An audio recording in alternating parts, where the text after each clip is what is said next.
नमस्कार, जय हिंद बच्चों। आज का सेंटेंस हम लोगों का एक्सक्लेमेटरी है और सभी लोगों को पता है कि हम नरेशन चला रहे थे और नरेशन एक बहुत ही लंबा चैप्टर रहा जिसमें हम लोग 5 सेंटेंस पढ़ने वाले थे और उसमें से 4 सेंटेंस को हम लोग पढ़ चुके। सबसे पहले हम लोग असर्टिव सेंटेंस को पढ़े, इसके बाद इंट्रोगेटिव को हम पढ़ाए, फिर इम्परेटिव पढ़ाए, अभी हाल ही में हम ऑप्टेटिव वाले सेंटेंस को पढ़ाए थे। आज जो है नंबर बच्चों ये है कि एक्सक्लेमेटरी सेंटेंस को हम लोग कैसे इनडायरेक्ट में बनाते हैं। तो पहले बात ये हम लोग समझ लें कि आखिर किस तरह के सेंटेंस को जो है एक्सक्लेमेटरी सेंटेंस कहा जाता है, क्योंकि जो 5 सेंटेंस है इन पांचों सेंटेंस का एक अलग अलग अपना एक मतलब रहा। असर्टिव जो होता है स्वीकारात्मक या साधारण सेंटेंस रहा। इंट्रोगेटिव जब हम गए तो उसमें हर बार हम लोगों से प्रश्न पूछा गया और प्रश्न हमेशा 2 तरह से पूछा गया, एक एस या नो टाइप में पूछा गया और एक जो है हमारा WH टाइप में पूछा गया। इम्परेटिव में जब हम लोग आए तो इम्परेटिव में हमारा सेंटेंस आदेशात्मक रहा, कभी सेंटेंस का भाव आदेश में भी गया, कभी सलाह में भी गया, कभी विनती में गया। और ऑप्टेटिव सेंटेंस में हम लोग आए तो वहाँ का सेंटेंस इच्छात्मक रहा, इच्छा या वरदान का भाव दिखा या प्रार्थना का भाव दिखा, या हम ये भी कह सकते हैं कि कभी कभी उसमें श्राप या अभिशाप का भी जो है भाव दिखाई देता है, ठीक ना। तो उसी तरह आज का जो सेंटेंस ये है हम लोगों का एक्सक्लेमेटरी सेंटेंस को हम कैसे इनडायरेक्ट में बनाते हैं, और नरेशन का ये अंतिम चैप्टर है। इसके बाद ये चैप्टर आप लोगों का ख़त्म हो जाता है। इसके बाद का जो चैप्टर आता है वह डायलॉग आता है और मिक्सड सेंटेंस होता है, जिसमें बड़ा बड़ा सेंटेंस को हमको बनाना होता है, वो भी हम पढ़ाएंगे। लेकिन सबसे पहले आज चर्चा करें कि किस तरह के सेंटेंस को एक्सक्लेमेटरी सेंटेंस कहा जाता है। तो आइए देखते हैं। यानी यहाँ कहने का मतलब ये है कि वह सेंटेंस जिसमें दुख का भाव प्रकट होता है उसको हम क्या कहते हैं, एक्सक्लेमेटरी सेंटेंस कहते हैं। क्लियर ना, एनी प्रॉब्लम किसी को। यानी दुखद सेंटेंस जो होता है, ऐसा कोई वाक्य हो जिसे पढ़ने से या सुनने से दुख का भाव प्रकट होता है, हम उसी को क्या कहते हैं, एक्सक्लेमेटरी कहते हैं। और अगला चीज देखिए, हम ये भी कह सकते हैं कि वह सेंटेंस जिसमें सुख का भाव प्रकट हो, वह सेंटेंस जिसमें आश्चर्य का भाव प्रकट हो, वह सेंटेंस जिसमें शोक का भाव प्रकट होता है, हम उसको एक्सक्लेमेटरी सेंटेंस कहते हैं। ये दुखद भी होता है, सुखद भी होता है, आश्चर्यजनक भी होता है, हर्ष भी होता है, उल्लास भी होता है। ऐसा यदि कोई कहीं भाव दिखाई देता है तो हम ऐसे ही सेंटेंस को एक्सक्लेमेटरी वाक्य कहा जाता है। समझ में आया? एनी प्रॉब्लम किसी को? मान लीजिए आप लोगों से कोई पूछे कि एक्सक्लेमेटरी सेंटेंस है क्या, तो कोई ऐसा इसमें केवल एक तरफा भाव नहीं होता है, इसमें अनेकों भाव आता है। अनेकों का मतलब आप देख रहे हैं कि हम यहाँ दुख भी लिखे हैं, सुख भी लिखे हैं, एक शब्द आश्चर्य भी है और शोक भी है, और भी भाव जैसे उल्लास हो गया, हर्ष हो गया। ऐसे ही भाव देने वाले वाक्यों को हम क्या कहते हैं, एक्सक्लेमेटरी कहते हैं। यानी कोई ऐसा सेंटेंस आपके सामने आया जिसे सुनने से या पढ़ने से हमें दुखद जैसा भाव लगे या सुखद जैसा भाव लगे, या उसको सुनने से आश्चर्य जैसा भाव यदि दिखाई देता है या उल्लास जैसा भाव दिखाई देता है, ऐसे ही सेंटेंस को हम लोग क्या कहते हैं, एक्सक्लेमेटरी सेंटेंस कहते हैं। समझ में आ रही बात ना। और इसमें ये हम बताएंगे कि जब सेंटेंस आप लोगों का बदलता है, हर बार हर सेंटेंस में आप लोग देखें कि जब सेंटेंस बदलता है तो हमारे नरेशन के नियमों में अंतर दिखाई देता है। अंतर हमको पता है कि आप लोग अब जान गए होंगे, केवल 2 ही जगह अंतर दिखाई देता है। पहला अंतर कहाँ होता है, सेड का परिवर्तन में। सेड को हम कैसे चेंज करेंगे ये आप लोग देखते हैं। और दूसरा अंतर आप देखते हैं कि कंजक्शन क्या लगेगा। तो आइए अब उस पर हम बात करते हैं। समझ में आया ना। यानी हमारे कहने का मतलब इसमें भी जो रिपोर्टिंग वर्ब में सेड लगभग सेड ही आता है। समझ में आ रही बात ना। तो उनका चेंजिंग हम कैसे करते हैं, यहाँ चेंजिंग भाव के अनुसार ही होगा। जैसे इम्परेटिव में सेड का परिवर्तन आप भाव के अनुसार किए, ऑप्टेटिव में भी जो है सेड का परिवर्तन भाव के अनुसार किए, उसी तरह एक्सक्लेमेटरी में भी जो है सेड का परिवर्तन जो है भाव की तरह ही होगा, जैसा भाव वैसा हम करेंगे। लेकिन उन वाक्यों में भाव निकालना थोड़ा सा हमको कठिनाई दिखाई दी। जैसे इम्परेटिव में वाक्यों को पढ़ते थे, स्पीकर को देखते थे, कौन बोल रहा है, तब न हम भाव की पता लगाते थे। ऑप्टेटिव में भी यही काम करते थे, सेंटेंस देखते थे, स्पीकर देखते थे, मिलाते थे, जैसा भाव आया वैसा सिद्ध का परिवर्तन किया। लेकिन इसमें हम बता रहे हैं कि ये एक्सक्लेमेटरी सेंटेंस में जो भी परिवर्तन होगा ये किसके अनुसार होगा, भाव के अनुसार होगा। और इसमें बता दें कि भाव पहचानना बेहद ईजी होता है। कैसे ईजी होता है? क्योंकि हम यहाँ लिखे हैं कि दुख सुख आश्चर्य, इन लिखे हुए हैं, तो इसमें स्पेशली एक शब्द दिया रहता है। जैसे दुखद रहेगा तो दुखद के लिए स्पेशली एक शब्द रहेगा, जैसे एलास होता है, ऐसे ही शब्द दिया होता है। उन्हीं शब्दों को देख करके हम जान जाते हैं कि यहाँ दुख का भाव है, कि आश्चर्य का भाव है, कि प्रसन्नता का भाव है। ये तमाम चीज़ जो है यहाँ पर दिया रहता है। समझ आ गया ना? तो हमारे कहने का मतलब ये है कि थोड़ा सा हम कहें कि इम्परेटिव के भाव को निकालना थोड़ा सा जो है जटिल हो जाता है। ऑप्टेटिव में भी थोड़ा सा समस्या होता है, हमको मिलाना पड़ता है। लेकिन एक्सक्लेमेटरी वाले सेंटेंस में आपको मिलाना नहीं पड़ेगा, स्पेशली उसके लिए एक शब्द रहता है। जैसे हमने लिखा कि यहाँ दुख का भाव है, तो दुख के लिए एक संबोधन शब्द वहाँ लगा रहेगा।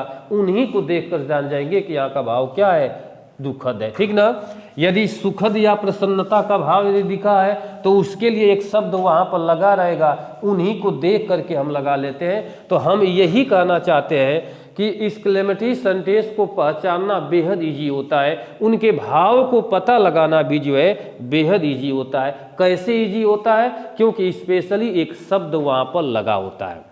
तो आइए देखते हैं कि वह शब्द कौन कौन होते हैं, कैसे उन शब्दों से पता लगाते हैं कि वहाँ का भाव क्या होता है। तो यहाँ तक सबको समझ में आया? अभी तक हम आप लोगों को कुछ भी नहीं बताए। हम अभी तक क्या केवल बताए कि किस तरह के सेंटेंस को जो है एक्सक्लेमेटरी सेंटेंस जो है कहा जाता है। तो आप सबको समझ में आया ना?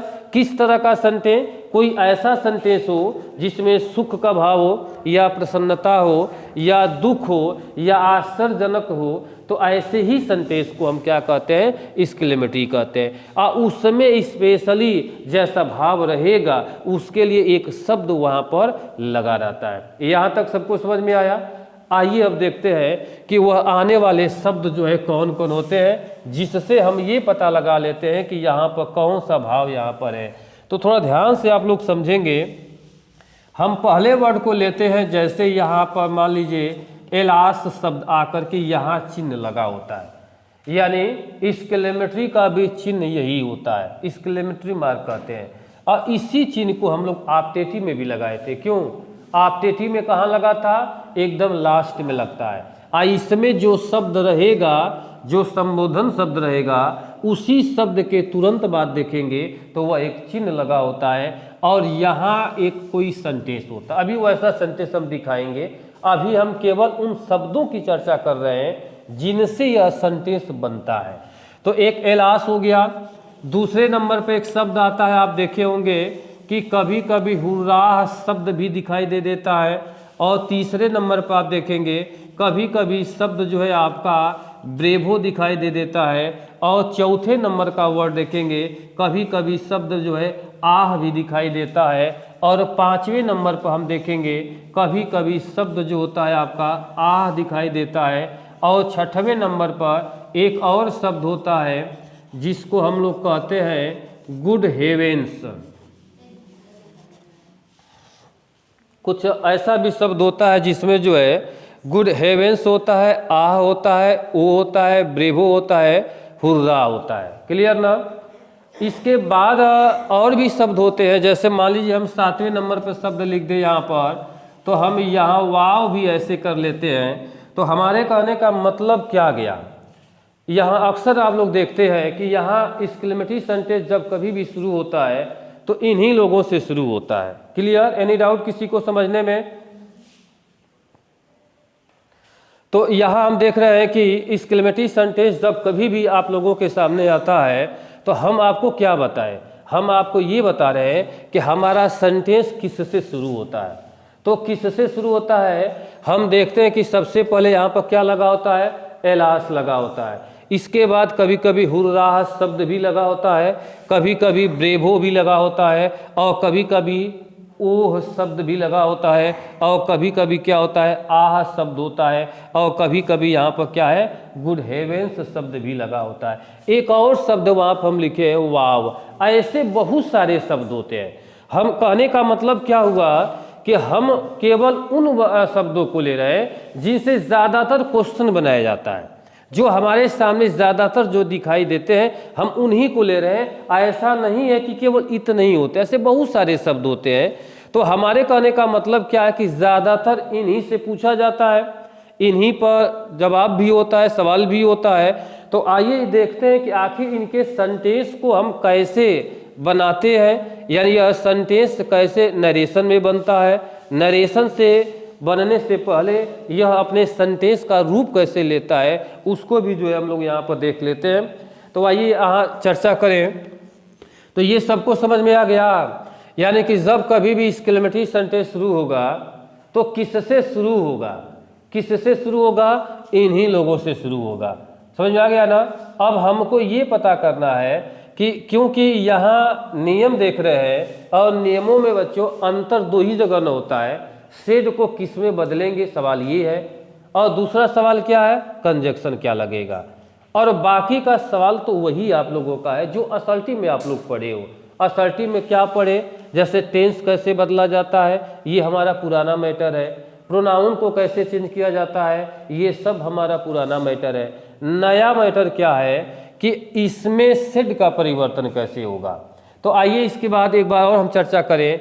देखिए, जिसमें एलास शब्द लगा होता है वहाँ भाव दुख का होता है। एलास का मतलब ही होता है बड़ी दुख की बात है। क्लियर ना। तो ये क्या शो किया, हम कहें कि ऐसा सेंटेंस जिसमें दुख सुख आश्चर्य उल्लास आदि का भाव प्रकट होता है, उसी को क्या कहते हैं, एक्सक्लेमेटरी कहते हैं।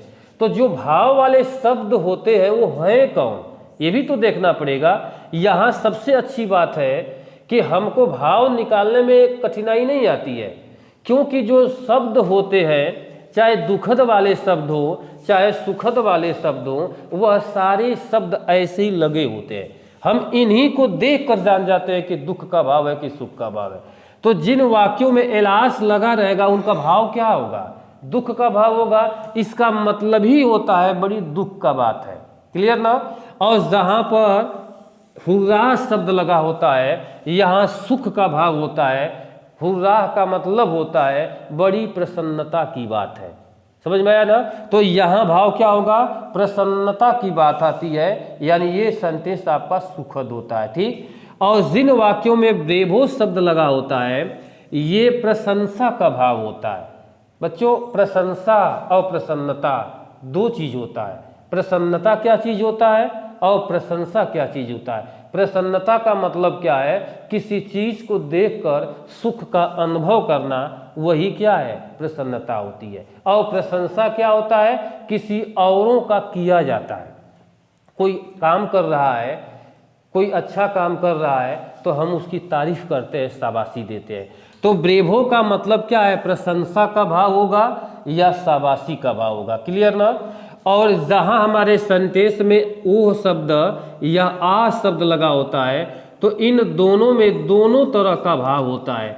अब बच्चों आप कहेंगे कि दोनों तरह का भाव का मतलब क्या है, कि यह मैटर आपका दुखद भी हो सकता है और सुखद भी हो सकता है, दोनों तरह का भाव होता है। तो कैसे जानेंगे कि दुखद है कि सुखद है। आप आह शब्द हो चाहे ओ शब्द लगाए, इनके आगे के सेंटेंस को पढ़ेंगे। आगे का सेंटेंस आपको बताएगा कि यह दुखद का भाव है कि सुखद का भाव है। जैसे मान लीजिए हम यहाँ पर ऐसे लिख दिए ओ, और यहाँ पर हम कह दिए कि माई डॉग हैज डेथ है यहाँ पर। अब आप बताइए तो इसमें भाव क्या है, कह रहा है कि ओह माई डॉग हैज डेथ, अरे मेरा कुत्ता मर गया। तो यहाँ ये यही ना शो कर रहा है। इस आपके को जब देखे हैं तो यहाँ मरने की बात है, तो श्योर है कि जब मरने जैसा माहौल बनता है तो क्या होता है, प्रसन्नता होता है, दुख का भाव होता है। समझ में आया ना। और इसी तरह हम यहाँ ऐसे लिख दिए होते कि ओह, और यहाँ पर हम ऐसे लिख देते कि माई फादर हैज़ कम। अब यहाँ थोड़ा बताइए तो यहाँ किस तरह का भाव है, करा कि मेरे पिताजी आ गए। अब यहाँ भाव क्या है, पिताजी का आना दुखद है कि सुखद है। मान लो कोई सभी लोग अपने अपने माता पिता का जो है सम्मान करते हैं, सभी लोग चाहते हैं कि हमारे माता पिता हमारे साथ रहें, और हम लोगों के पास कुछ ऐसी मजबूरियां हो जाती हैं कि लोग अपने परिवार को छोड़ करके पता न कहाँ कहाँ जाते हैं। समझ वाली बात ना, 2 पैसा कमा कर लाते हैं ताकि परिवार आराम से रह करके अपने जीवन को व्यतीत करे। और जब वह व्यक्ति परिवार में आता है तो सबको खुशी होती है। तो इसलिए हमने क्या बताया कि ये आ हो गया चाहे ओ हो गया, ये दोनों भाव होता है इसमें।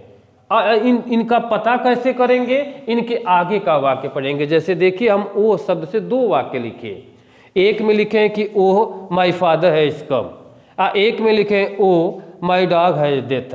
तो इसमें दुखद का मैटर है, इसमें क्या है, सुखद का मैटर। क्यों, क्योंकि आगे का सेंटेंस डिसाइड कर रहा है। क्लियर ना।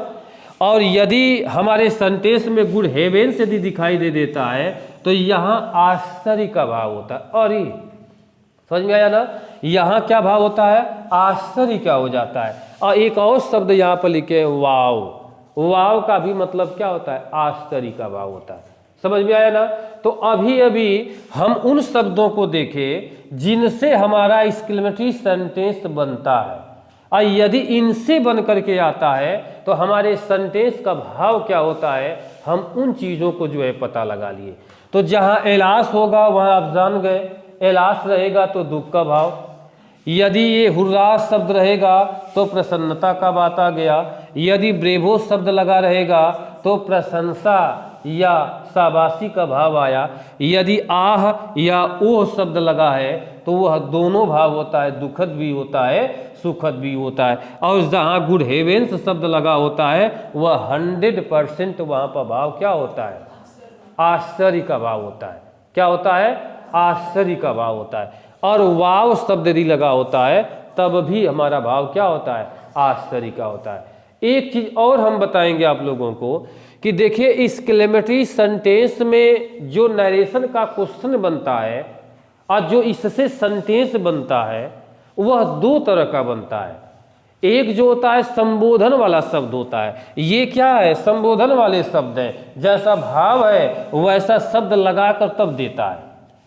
एक होता है जो हाउ या व्हाट से शुरू होता है, एक और इसमें सेंटेंस होते हैं। तो हम पहले ये हम बताएंगे कि इस चैप्टर को हम ये सोच रहे हैं कि इनको 2 पार्ट में हम पढ़ाएंगे।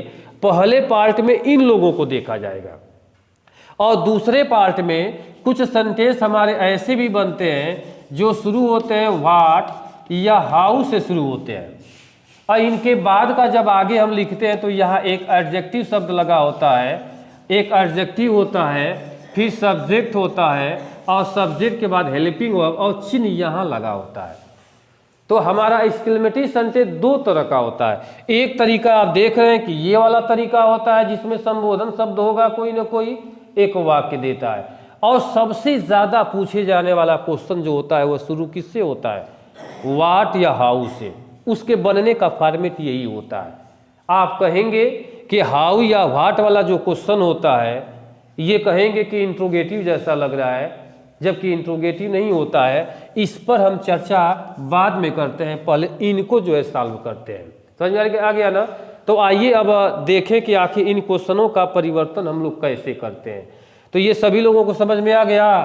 यानी हमारे कहने का मतलब क्या निकला कि जब सेंटेंस बदलता है तो नियमों में अंतर होता है, और नियमों में बच्चों अंतर कहाँ कहाँ पर होगा यही पता लगाना है।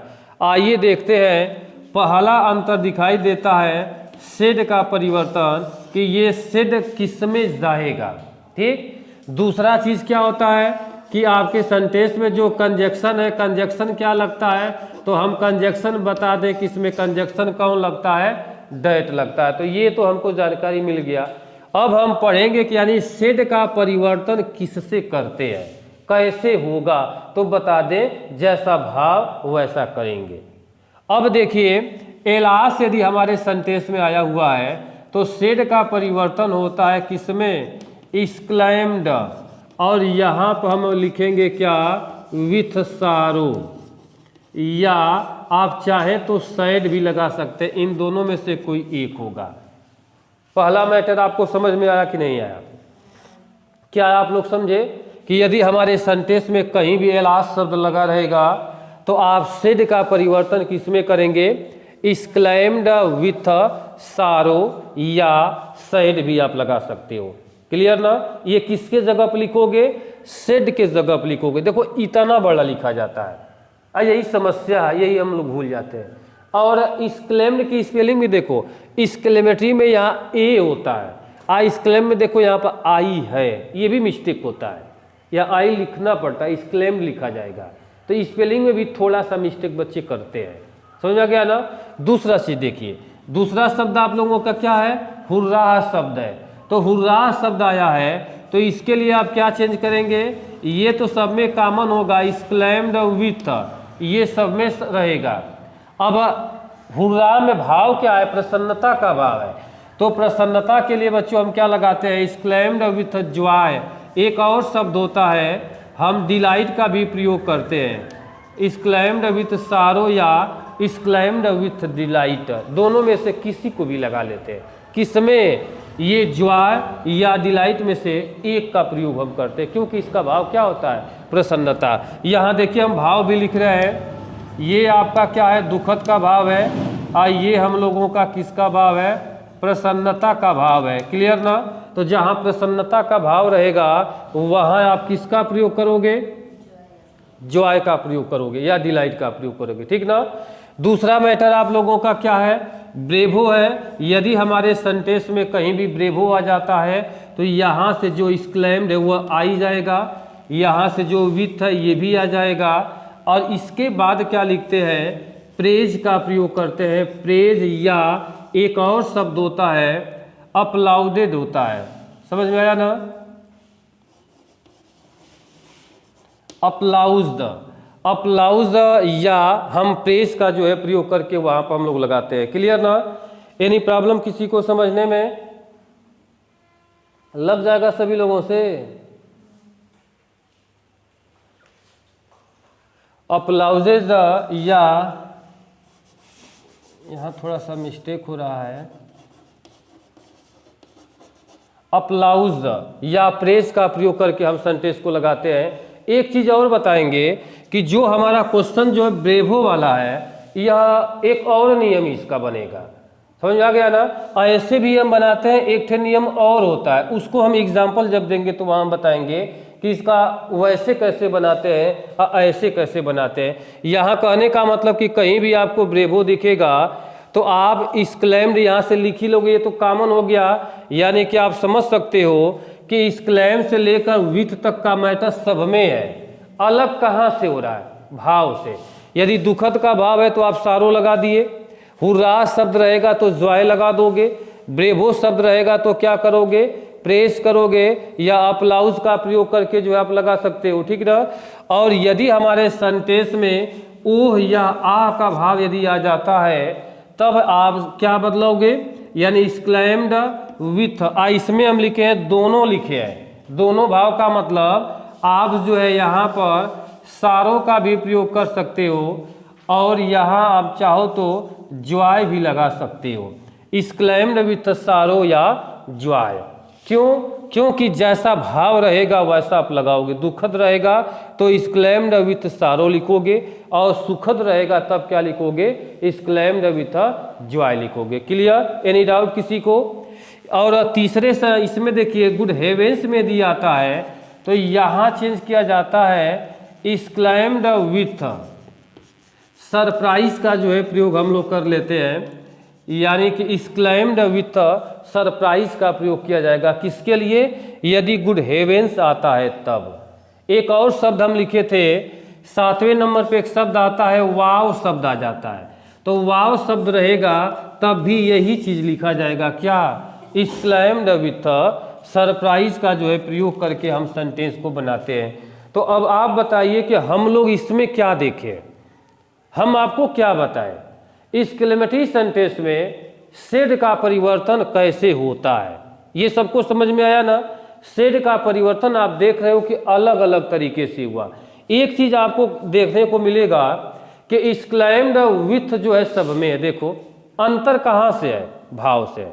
यदि हमारे सेंटेंस में एलास शब्द है तो एक्सक्लेम्ड विथ क्या है, सारो हम लिख दिए। हुर्राह शब्द है, देखो क्या एक्सक्लेम्ड विथ क्या है, जॉय या डिलाइट लगा दिए। ब्रेवो शब्द लगा है तो एक्सक्लेम्ड विथ प्रेज या अप्लाउज का भी प्रयोग किए हम। यदि हमारे सेंटेंस में आह या ओ शब्द लगा है तो एक्सक्लेम्ड विथ सारो या जॉय। सारो या जॉय का मतलब जैसा सेंटेंस होगा, दुखद होगा तो आप सारो करोगे और सुखद होगा तो आप क्या करोगे, जॉय करोगे। और हमारे सेंटेंस में कभी कभी गुड हेवेंस भी आता है, यदि ये आ जाता है तो एक्सक्लेम्ड विथ क्या लिखेंगे, सरप्राइज। वाव शब्द आ जाता है तब भी हम क्या लिखेंगे, एक्सक्लेम्ड विथ सरप्राइज लिखेंगे। क्लियर, एनी डाउट किसी को? आइए अब इसी बेस का कुछ एग्जाम्पल हम लोग लेकर के देखते हैं, तब हमारा क्वेश्चन जो है समझ में आएगा। मिटा दें इसको, एनी प्रॉब्लम किसी को?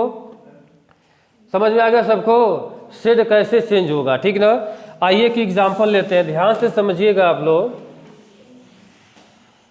केवल समझने का विषय है। एक बार अपने दिमाग में आप इस मैटर को बैठा लोगे तो हमको 100% उम्मीद है कि आपका ये क्वेश्चन कभी गलत हो ही नहीं सकता। एक क्वेश्चन हम लेते हैं, ध्यान से समझिएगा।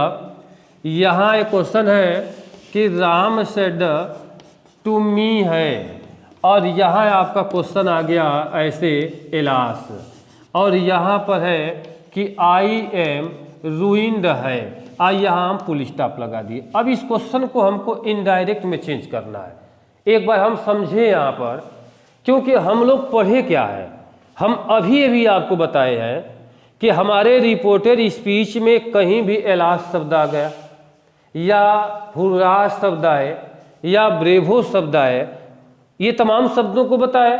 इन्हीं शब्दों को देख करके हम जान जाते हैं कि हमारा क्वेश्चन किस टाइप का है। तो ये 100% आपका क्वेश्चन किस टाइप का है, एक्सक्लेमेटरी है।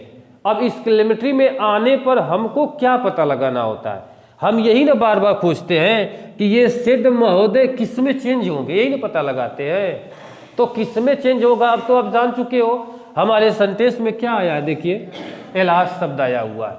तो जब एलास आएगा तो हम अभी भी आपको बताए हैं कि एलास शब्द आएगा तो सेड का परिवर्तन कैसे करते हैं, एक्सक्लेम्ड विथ सारो या सैड लगाते हैं। तो लगा लो तब। आइए इसको सॉल्व करते हैं। तो हमारा क्वेश्चन चेंज होकर के बनेगा क्या कि राम एक्सक्लेम्ड, और यहां से अब ले लिए क्या विथ, और सैड या चाहे सारो भी लिख सकते हो, ठीक। इसका बच्चों ऑब्जेक्ट कौन है, मी है। तो ऑब्जेक्ट हम यहाँ पर ले लिए किसको, मी को। इन दोनों को हम जोड़ दिए किससे, डायरेक्ट से। अब डायरेक्ट से जोड़ने के बाद का सेंटेंस जो है हमारा अफर्मेटिव का रूल से बना लो यार। अब देखिएगा, समझिएगा यहाँ पर हम लोग कहाँ तक पहुँचे हैं। यानी राम यहाँ से ले लिए और सेड के जगह पर देखिए बच्चों हम यहाँ तक का मैटर लिखे, एक्सक्लेम्ड विथ सारो किसके जगह पर आया है, ये सेड की जगह पर आया। इसका ऑब्जेक्ट कौन था, मी। तो देखो मी लिखे, इन दोनों को ऐड किए किससे, डायरेक्ट से। और ये एलास शब्द जो देख रहे हो यहाँ ना हट जाएगा, यही यहाँ पर हो गया है क्या, सारो। जो बचा है अब लगा लो। अब बचा हुआ मैटर देखो क्या बचा है, आई एम रूइंड बचा हुआ है। तो ये हमारा क्वेश्चन असल्टिव का नहीं हो गया। तो जो असल्टिव का रूल आप पढ़े हो लगा लो। जब असल्टिव में क्या पढ़े हो, टेंस कैसे बदलता है, प्रोनाउन कैसे बदलता है, ये सारी चीज़ों को आप लोग पढ़ लियो। तो अब आप बदलोगे तो आई चेंज होगा कहाँ से, तो क्या जाएगा वहाँ पर, आप राम भी लिख सकते हो, और नहीं तो प्रोनाउन निकालोगे तो क्या निकलेगा, ही। तो इसलिए यहाँ पर आ जाएगा बच्चों क्या, ही। एम का पास्ट टेंस सबको पता होगा क्या होगा, वाज। इसके बाद यहाँ हो जाएगा रूइंड फुल स्टॉप। ऐसे करके सेंटेंस को हम लोग बनाते हैं। एनी प्रॉब्लम किसी को भी समझने में, कोई भी समस्या हो, कोई भी ऐसा शब्द जो हम लिखे न समझ में आ रहा होगा तो आप क्लियर आप पूछ सकते हो आगे बढ़ा जाए। ये सबको समझ में आ गया ना? इतना ध्यान देंगे कि यहाँ जो संबोधन शब्द होता है वह लिखा नहीं जाता है, हट जाता है। वह जाता कहाँ है, कहाँ आ गया, ये सारो या सैड में कन्वर्ट हो जाता है। एक और क्वेश्चन लेते हैं, ध्यान से समझिएगा, ताकि आप लोगों का यह मैटर पूर्ण रूप से जो है समाप्त हो जाए, दिमाग में कोई कन्फ्यूजन जो है रहना नहीं चाहिए। एक और क्वेश्चन लिखते हैं, यहाँ क्वेश्चन है, फिर राम को ही हम लिख दिए, चलिए कोई बात नहीं, राम से टू मी है, और यहाँ इस बार हम लिख दिए क्या, हुर्राह, और यहाँ हो गया कि we have on the match है। ये क्वेश्चन आया हुआ है, हम कह दें इसको इनडायरेक्ट में आपको चेंज करना है। तो हमें तो लग रहा है कि आप लोगों का क्वेश्चन सॉल्व हो गया होगा। क्यों हो गया ना? आप लोग क्या पढ़े हो कि जहां हमारे सेंटेंस में क्या आता है, हुर्राह शब्द आ जाता है, तो हम क्या लगाते हैं, सेड को किसमें बदलेंगे, एक्सक्लेम्ड विथ जॉय में। तो ये सेंटेंस आपका चेंज हो जाएगा, एक्सक्लेम्ड विथ जॉय। एक और शब्द का नाम लिए थे, डिलाइट शब्द भी लगाते हैं। सबसे सस्ता शब्द कौन है, जॉय है, ठीक। और ऑब्जेक्ट यहाँ पर क्या है, मी है। इन दोनों को बच्चों हम जोड़ लिए किससे, दैट से। यहाँ भी हुर्राह शब्द आपका क्या होगा, हट जाएगा। ये कहाँ गया, जॉय में कन्वर्ट हो गया। जो बचा है अब लगा लो, बचे हुए शब्द को नहीं लगा लोगे। आप लोग बहुत पहले प्रोनाउन के रूल में पढ़े थे कि जहाँ वी आ जाता है वहाँ पर हम लोग क्या लिखते हैं, दे। तो यहाँ हो जाएगा आपका क्या, दे। हैव का पास्ट टेंस दुनिया को पता है कि क्या होता है, हैड। आगे का शब्द हो जाएगा क्या, ओन, और उसके बाद यहाँ से द मैच, और ये क्वेश्चन आपका सॉल्व हो गया। इस तरीके से जो है सेंटेंस को हम लोग लगाते हैं। एनी प्रॉब्लम किसी को समझने में? लग जाएगा सभी लोगों से?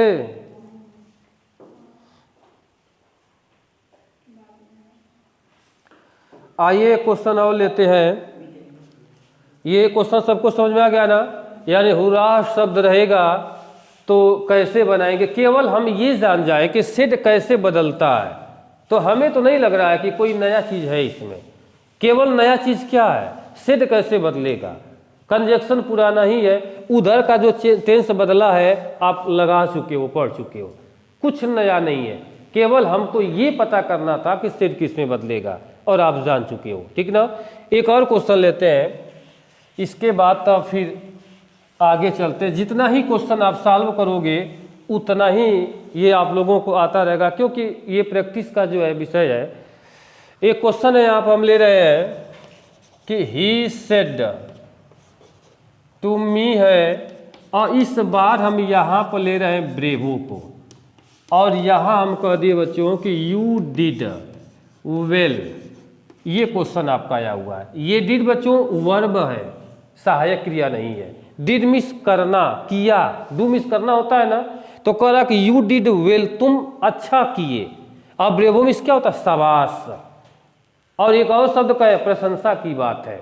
कैसे कहेंगे, बड़ी प्रशंसा की बात है, तुम अच्छा किए। कौन बोला, राम बोला। तो इस बार हमारे क्वेश्चन में क्या आया, ब्रेवो आया हुआ है। तो आइए इसको सॉल्व करें। तो आप पढ़े हो कि ये चेंज हो जाएगा किसमें, एक्सक्लेम्ड विथ, क्या लिखोगे, प्रेज। एक और शब्द अप्लाउज भी होता है, ठीक। ऑब्जेक्ट हमारा कौन है, मी है, और डायरेक्ट से सेंटेंस को हम जोड़ लिए, और ये ब्रेवो शब्द आपका हट गया, हट गया ना। अब जो बचा है लगा लो। अब तो बचा क्या है कि यू को बदल लो किससे, मी से। तो यहाँ पर क्या आ जाएगा, आई। ये टेंस देखो तो कौन है, पास्ट इंडेफिनिट है। तो पास्ट इंडेफिनिट किधर जाता है, पास्ट परफेक्ट में। तो पास्ट परफेक्ट की सहायक क्रिया हम बुलाएंगे ना, कौन आएगा, हैड। और पास्ट परफेक्ट में वर्ब का कौन सा फॉर्म लगता है, थर्ड। तो ये डिड जब थर्ड को जाएगा तो क्या होगा, डन। इसके बाद यहाँ वेल, और यहाँ पर फिर फुल स्टॉप। ऐसे करके इसको बनाया जाएगा। एक और इसका फार्मूला है, हम इसको उससे भी बनाते हैं। थोड़ा आइए समझिएगा कि इससे यह क्वेश्चन जो है कैसे बनता है। ये तो जैसे एलास वाला शब्द है, हुर्राह वाला शब्द आया, उसी को बेस मान करके, उसी को आधार मान करके हम ऐसे बना लेते हैं। लेकिन बता दें कि ब्रेवो का एक स्पेशल फार्मूला होता है। उस फार्मूला को पहले देखिए, उसके बाद तब हम इसको सॉल्व करते हैं। इसका एक फार्मूला है, ध्यान दीजिएगा। इस फार्मूला को हम ऊपर यहीं लिख रहे हैं, ध्यान दीजिएगा। यहाँ हम लिखेंगे क्या, सब्जेक्ट होता है और सब्जेक्ट के बाद होता है अपलाउडेड होता है, और अपलाउडेड के बाद यहाँ ऑब्जेक्ट लेते हैं। ऑब्जेक्ट के बाद तब आता है यहाँ पर सेइंग शब्द का प्रयोग होता है। उसके बाद तब आता है दैट, और दैट के बाद शेष जो वाक्य है यह अपने नियमानुसार जो है चला आता है। जो उसका नियमानुसार है चेंजिंग है, वह चेंजिंग करके हम ले आते हैं। ऐसे करके भी जो है इस क्वेश्चन को जो है बनाया जाता है। ये फार्मूला सबको समझ में आया? यानी ध्यान दीजिएगा, इसी क्वेश्चन को हम चाहे तो इस फार्मूला से भी बना, यही फार्मूला सटीक है। समझ में आया ना? इंटरमीडिएट के बेस पर ये इसी को दिया है। तो हम कह रहे हैं कि यहाँ सबसे पहले क्या लिखना है, सब्जेक्ट। हमारा सब्जेक्ट देखो तो कौन है, ही, तो हम ही को यहाँ लिख दिए। इसके बाद क्या लिखा है, अपलाउडेड, तो हम यहाँ फार्मूला से जो है अपलाउडेड को लिख दिए। अपलाउडेड के बाद बच्चों देखो क्या है, ऑब्जेक्ट। तुम्हारे सेंटेंस में ऑब्जेक्ट कौन है, मी। नहीं रहता तब खाली जाता तब, लेकिन दिया है तो हम यहाँ से ले लिए किसको, मी। इसके बाद क्या लिखेंगे, सेइंग, और सेइंग के बाद देखिए क्या है, दैट। यानी हम यहाँ तक आ चुके, इन दोनों को दैट से जो है जोड़ लीजिए। और जोड़ने के बाद भाई बाकी सेंटेंस को क्या लिखे हैं, शेष नियमानुसार चेंजिंग कर लीजिए। तो शेष नियमानुसार का मतलब कि ब्रेवो आपका खत्म हो गया। बचा क्या, यू डिड वेल। तो यू को बदल दो किससे, ऑब्जेक्ट क्या है, मी। तो मी से बदलेंगे तो क्या होगा, आई। और उसके बाद पास्ट परफेक्ट में जाएगा तो हैड। और इसके बाद फिर यहाँ पर डन, और फिर यहाँ हो जाएगा वेल, फुल स्टॉप। ऐसे करके इसको बनाएंगे। तो आप लोग थोड़ा ध्यान दीजिएगा, ब्रेवो वाले क्वेश्चन को आप दो तरह से बना सकते हो। एक हम फार्मूला दिए है, इसका भी प्रयोग जो है किया जाता है। यही फार्मूला एथेंटिक भी है, इसी पर आप लगाएंगे तो बेहतर माना जाएगा। समझ में आया ना? ये वाला जो क्वेश्चन हम सॉल्व किए हैं, ये वाला एलास वाला और हुर्राह वाले सेंटेंस को बेस मान करके हम उसको लगाए हुए हैं। ये भी ठीक है, और उससे बढ़िया कौन है, ये वाला। तो इसमें हमें नहीं लग रहा कि कहीं आपको कोई समस्या है। केवल फार्मूला आप नोट कर लीजिए, कैसे कैसे आगे बढ़ना है। यानी देखिए, सब्जेक्ट हम ले ही लिए हैं। सब्जेक्ट के बाद सेड के जगह पर क्या लिखा जाता है, अपलाउडेड लिख ही दिए। इसके बाद क्या करा कि ऑब्जेक्ट आप ले लेना, ऑब्जेक्ट ले लिए। और ऑब्जेक्ट के बाद क्या है, सेइंग, सेइंग लगा दिए। इन दोनों को जोड़ा गया किससे, दैट से। और दैट्स के बाद जो है बाकी का सेंटेंस हम यहाँ पर ले लिए। जो नियम था उसका, उस नियम के अनुसार जो है हम बना दिए। समझ में आया सबको? तो हमारे कहने का मतलब कि यहाँ एक्सक्लेमेटरी सेंटेंस में सेंटेंस को कैसे इनडायरेक्ट में जो है बनाया जाता है, हम आप लोगों को बताए कि यह सेंटेंस कैसे शुरू होगा, इस पर भी चर्चा हुआ। और सेड को कैसे बदला जाएगा, मेन बात ये थी, ये भी हम आपको बताए। और कुछ सेंटेंस का एग्जाम्पल भी हम दिए, और एग्जाम्पल से जो है आप क्वेश्चन को जो है सॉल्व कर सकते हो। कोई भी सेंटेंस आए आप ऐसे बना करके दे सकते हो। तो सभी लोगों को समझ में आया, लग जाएगा ना? हमें लग रहा है कि हमारा वीडियो जो है आज बहुत लंबा हो रहा है, तो हम यही सोचेंगे कि आज का क्लास यहीं पर बंद करें। क्लियर ना? इसके बाद फिर हम आगे आपको बताते हैं, क्योंकि हम आपको बताएं कि एक्सक्लेमेटरी सेंटेंस में दो मॉडल के सेंटेंस आते हैं। एक मॉडल का क्वेश्चन आप देख ही रहे हो, अभी एक और मॉडल हमारे पास है जो व्हाट या हाउ से शुरू होता है। उससे पहले इससे कुछ और भी एग्जाम्पल सॉल्व कराएंगे, लेकिन उसको अगले दिन बताएंगे, अगले एपिसोड में। और कल फिर आते हैं इसी क्वेश्चन के साथ, एक्सक्लेमेटरी वाले सेंटेंस को कैसे इनडायरेक्ट में जो है बदला जाता है, जिसमें कुछ लोगों को आप लोग देख चुके हो। यानी एक पार्ट आप देख चुके हो, समझ चुके हो, और दूसरे भी पार्ट को हम चाहे तो वैसे ही जो है हम लोग बना सकते हैं। ठीक ना? तो फिर कल मुलाकात होती है। और जाते जाते एक बार फिर आप लोगों से कहेंगे, आप लोग केवल वीडियो देखते हो, लाइक नहीं करते हो। यदि पढ़ाना हमारा अच्छा लगे, आप लोगों को समझ में आ रहा है, तो आप ज़रूर कमेंट में लिखेंगे, लाइक करेंगे, सब्सक्राइब करेंगे। और तब तक के लिए नमस्कार, फिर मिलते हैं।